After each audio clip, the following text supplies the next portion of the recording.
न्यायियों अध्याय 17। मीका का मूर्ति पूजा करना। एप्रैम के पहाड़ी देश में मीका नामक एक पुरुष था। उसने अपनी माता से कहा, जो 1100 टुकड़े चांदी तुझसे ले लिए गए थे, जिनके विषय में तूने मेरे सुनते भी श्राप दिया था, वे मेरे पास है। मैंने ही उनको ले लिया था। उसकी माता ने कहा, मेरे बेटे पर यहोवा की ओर से आशीष हो। जब उसने वे 1100 टुकड़े चांदी अपने माता को वापस दिए, तब माता ने कहा, मैं अपनी ओर से अपने बेटे के लिए यह रुपया यहोवा को निश्चय अर्पण करती हूँ, ताकि उससे एक मूरत खोदकर और दूसरी ढाल कर बनाई जाए। इसलिए अब मैं उसे तुझको वापस देती हूँ।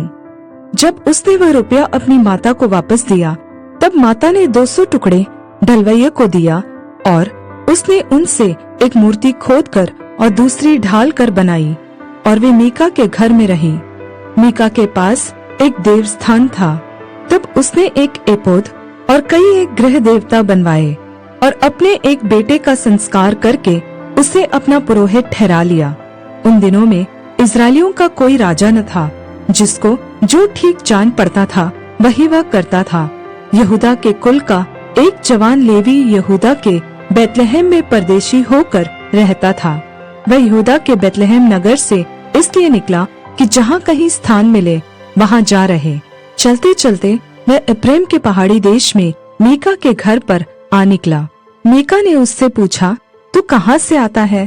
उसने कहा, मैं तो यहूदा के बैतलहम से आया हुआ एक लेवी हूँ और इसलिए चला जाता हूँ कि जहाँ कहीं ठिकाना मुझे मिले वहीं रहूं। मीका ने उससे कहा, मेरे संग रहकर मेरे लिए पिता और पुरोहित बन, और मैं तुझे प्रति वर्ष 10 टुकड़े रुपए और एक जोड़ा कपड़ा और भोजन वस्तु दिया करूँगा। तब वह लेवीय भीतर गया, और वह लेवीय उस पुरुष के संग रहने से प्रसन्न हुआ, और वह जवान उसके साथ बेटा सा बना रहा। तब मीका ने उस लेवी का संस्कार किया, और वह जवान उसका पुरोहित होकर मीका के घर में रहने लगा। और मीका सोचता था कि अब मैं जानता हूँ कि यहोवा मेरा भला करेगा, क्योंकि मैंने एक लेवी को अपना पुरोहित रखा है।